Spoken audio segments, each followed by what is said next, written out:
Welcome back to the deep dive. Today, we're going to dig into some really interesting excerpts from an ancient text. It offers this incredibly detailed guidance on, well, just daily life. That's right. We're looking at a source that isn't just about, big abstract ideas. It gets down to the nitty-gritty. How you wake up, how you get dressed, even how you handle basic bodily needs. Yeah, and our mission really is to unpack all these specifics, to go beyond just the rules on the page. We want to see if we can uncover the maybe timeless wisdom in there and some surprising insights, too. See how these seemingly small, everyday actions are meant to connect you to something bigger, a larger purpose. Exactly. It's kind of a journey through some surprisingly specific instructions. So let's just jump right in.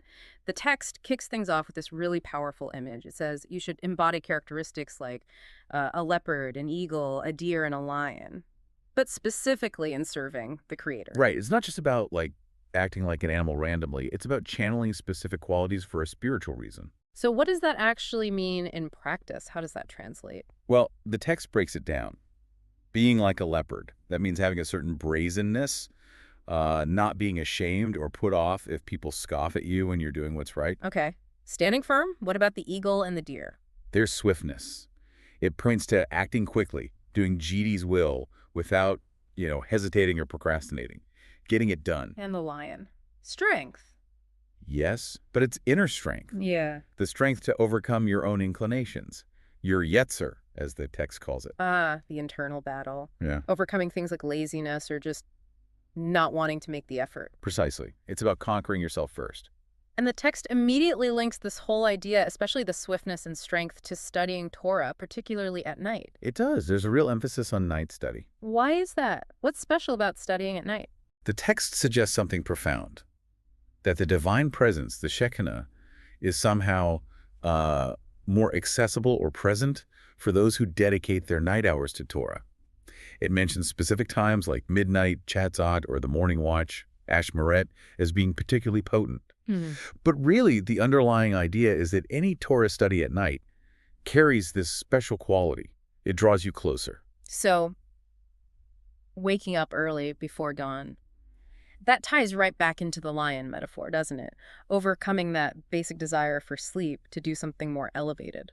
Exactly. And this connects to a foundational idea the text lays out right from the start. It kind of sets the stage for your whole day. It's the concept that Jekini is, well, everywhere, always present. It quotes that verse, "The whole earth is full of his glory." It really changes everything, doesn't it? Knowing you're never really alone in your actions. It does. The text pushes you to imagine you're constantly standing before the King of Kings. Think about how careful you'd be, how mindful of your posture, your words, even your thoughts, if you were in front of a human king. Well, the divine presence, being everywhere, demands an even higher level of awareness, seriousness in everything you do. So every little thing, washing your hands, walking down the street, it all takes on this huge significance. It seems so. And the text implies this awareness, and the actions that come from it, they affect your connection. Doesn't spell it all out here, but the background idea is clear. Virtuous actions, done mindfully, build closeness. Missteps can create distance. Okay, that sets a powerful baseline. Let's shift gears a bit to the next major theme, modesty or tisnit. The text presents this not just as how you dress in public, but as a principle for everything, even private moments. Yes, and it gives very concrete examples like getting dressed or undressed. Even if you're alone in bed, the text suggests using a sheet to cover yourself, so your legs, your feet aren't unnecessarily exposed. Even in bed, alone. It points to an internal sense of modesty. It's not just about who's watching. That's a striking level of detail. What about something like bathing? Similar idea. It says to cover yourself when getting into a bath, maybe placing a hand over private areas. It even mentions a custom, maybe more historical, of not bathing communally, citing Abraham as someone who maintained that level of privacy. Wow. Okay, and there's even guidance on how you wear your, undershirts? Very specific. Make sure the right side out, not showing the seams. Seams, and there's a consequence mentioned for that. Yeah, it says a scholar who isn't careful about this might become disliked. Disliked. For showing seams on his undershirt, that feels a bit much for such a small detail, doesn't it? It does seem disproportionate on the surface, but maybe the principle's about meticulousness, that care in small private things reflects a larger character trait, or maybe affects one's spiritual aura somehow It implies these little details aren't so little. I see. It's part of a whole picture. Right. And there's another odd one related to clothes. Yeah. Don't put on 2 garments at the same time. Do it once. Why not? The text links it to becoming forgetful. Forgetful. That connection between dressing and memory is really unexpected. It is. And again, no detailed explanation of how, just the statement. It reinforces this idea that physical actions can have these unseen internal consequences in this worldview. Okay. Then the text talks about favoring the right side. That's a bit more familiar, maybe? Yes, that's a general rule. Put on your right shoe first, right sleeve first, wash your right hand first. Most things favor the right. And the reason given. The right side is seen as more important, sort of primary, especially in relation to divine service. But there are exceptions. Oh, yes. The text notes them, like tying tefillin, the phylacteries, the knot goes on the left arm, or taking off shoes, you take the left one off first. The reasons for those specific exceptions are complex, but it shows the rule isn't absolute, it's nuanced. All right, moving from clothes to posture. Yeah. How you walk. Right. There's a prohibition against walking too upright with a stiff neck, sort of arrogantly, Yeah. for more than 4 cubits. 4 cubits, that's what, 6, 8 feet? Couple of meters? Roughly, yes. It's seen as arrogant, disrespectful, given G's presence filling the whole world. How would you even know if you're doing it? The text gives a visual cue. Mm. If you walk that way, you can't easily see your own feet when they're close to you. Okay. So the advice is just walk calmly, mindfully. Exactly. Not rushing, not buffed up. And what about covering your head? Kitzur rush. Presented is very important, for modesty for sure, but also for anyone striving for holiness. The text is quite strong about it, saying it's improper to go around uncovered like, it says, like a non-Jew might. So it's a sign of reverence. Yes. And it even offers a practical tip. If you find yourself uncovered unexpectedly, just quickly put your hand over your head. It shows the right intention. Okay, now we need to navigate into maybe the most private area the text discusses. Bodily functions, relieving oneself. Yes, the text doesn't shy away from practicalities. Yeah. It even mentions an old custom. Apparently, people used to mentally dismiss angels before entering the privy. Dismiss angels? Seriously? That's what it says. But it also notes that people don't really do that anymore. Maybe, it suggests, because the level of intention or fear of heaven isn't what it once was. Interesting. So even there, that awareness of spiritual presence was a factor. It seems so. And modesty is still key, even in this, especially if you're not in a totally private space like a bathroom. What does it say about, say, being outdoors, in a field? The rules for distancing are surprisingly strict. You need to go far enough away so that others can't see you, obviously, but also so they can't hear you. It actually specifies the sounds of, well, urinating or defecating. Wow. Can't hear you. That's a level of consideration we might not think about much today. It really is. But it contrasts this with a proper bathroom, a beit hekeseh. If it has partitions, much less distance is needed. Even just stepping behind one partition can be enough. Okay. What about direction? Which way should you face? Generally, avoid facing Jerusalem or the temple site directly. West or east are preferred. Though there's an exception noted for just urinating in a private place. Facing east or west is permitted. And then afterwards, specific instructions there too. Oh, absolutely. Right. First, washing hands is required right away. And it gives a detail. Don't use your right hand for the actual cleaning of the body. The right hand is for more elevated things. That seems to be the implication. It suggests using the middle finger of the left hand. And it warns against using things like sharp pieces of pottery, anything rough that could cause injury. Makes sense. There was something about witchcraft. Yes, a brief mention. Apparently there was an old concern about people using dodily waste for witchcraft.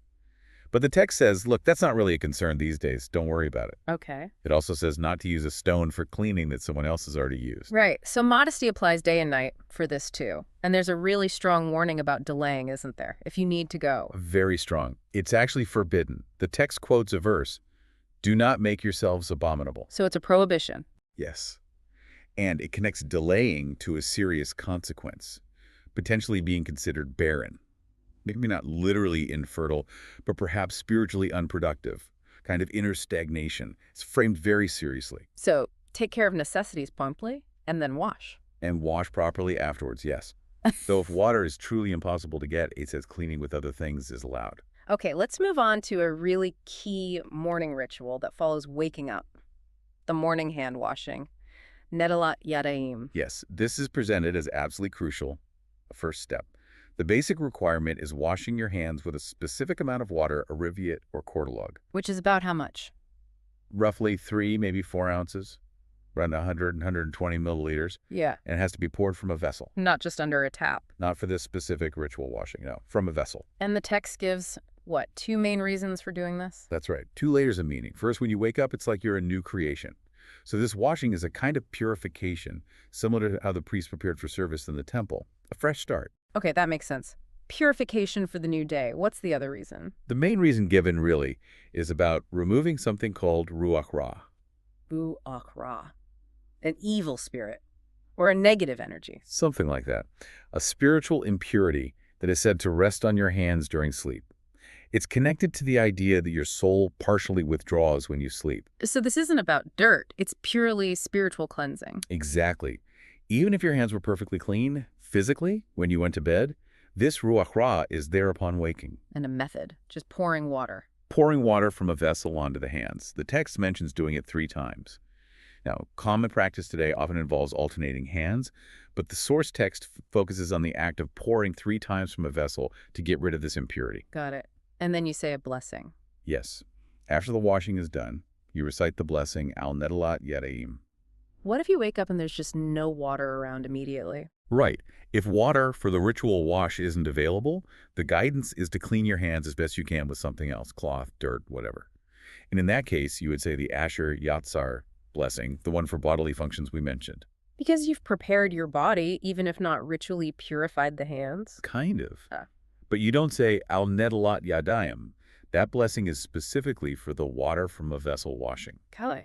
What about naps if you sleep during the day? Good question.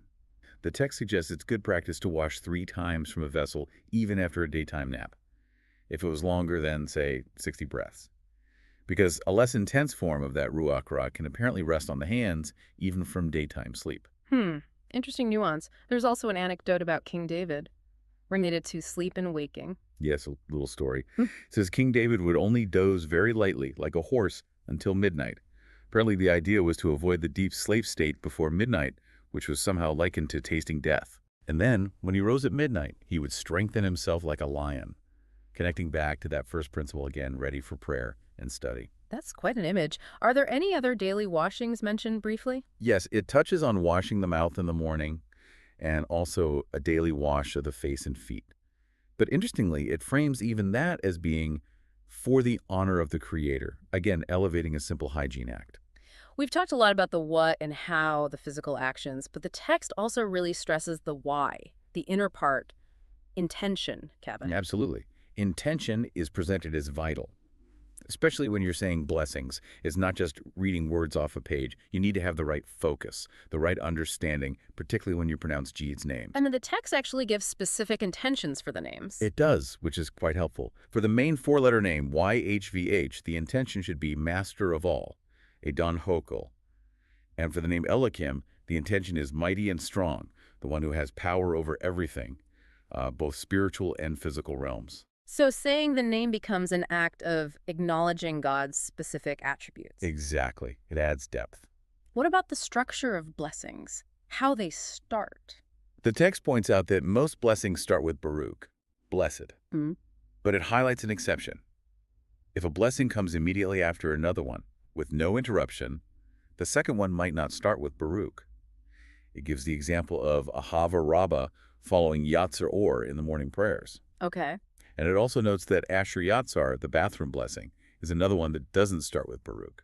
Right, and we touched on timing before, but the text seems pretty strict about when you say blessings like Al Nedalat Yadayim or Asher Yatzar. Yes, very clear.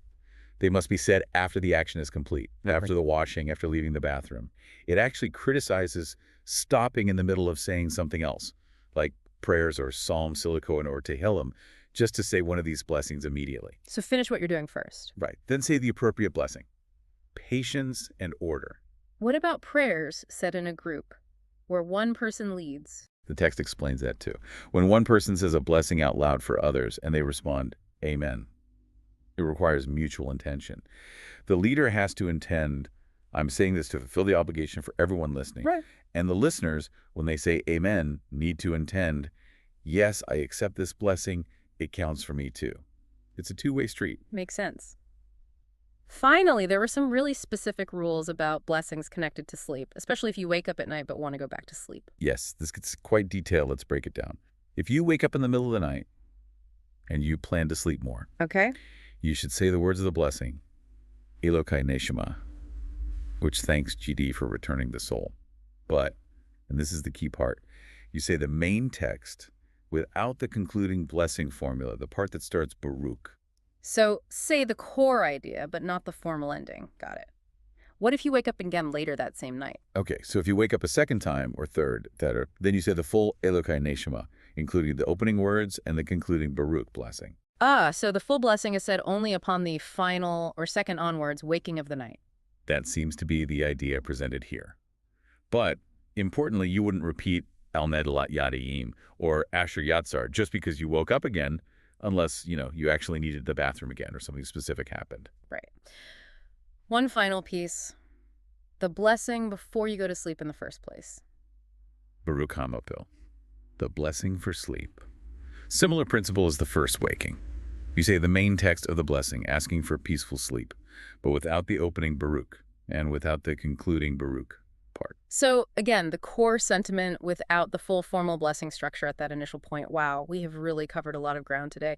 From those animal metaphors guiding how we act, all the way to these incredibly precise rules for getting dressed, walking, hygiene, even how and when to say blessings around sleeping and waking. It's quite something. It really is. And what stands out, I think, is how these ancient texts take the most, ordinary, almost mundane parts of life, things that we barely think about, right? Getting out of bed, Yeah. washing up, and they elevate them. They load them with meaning. Yeah, infusing them with spiritual significance, demanding a certain mindfulness, this constant thread of modesty, and always that background awareness of the divine being present. Exactly. It paints this picture where holiness isn't just for the synagogue or special occasions. It's woven into the fabric of just living, right down to how you tie your shoes almost. Each little rule, each specific intention, it all seems to point back to this bigger goal, trying to live consciously connected in every single moment. To the very holistic view, the physical actions and the spiritual state are completely intertwined. There's no real separation. So maybe something for you, the listener, to think about as you go through your own day. What might it feel like to bring just a tiny bit of this kind of intention, this awareness, into one small routine thing you do? Maybe just choosing to walk a bit more calmly down the hall, or taking an extra second to be mindful while washing your hands. How could doing even one simple everyday act with a flicker of purpose or presence, how might that shift how you experience that moment? Or maybe even how it ripples out into the rest of your day. What could it really mean to live even the mundane moments with that sense of purpose? Something to mull over.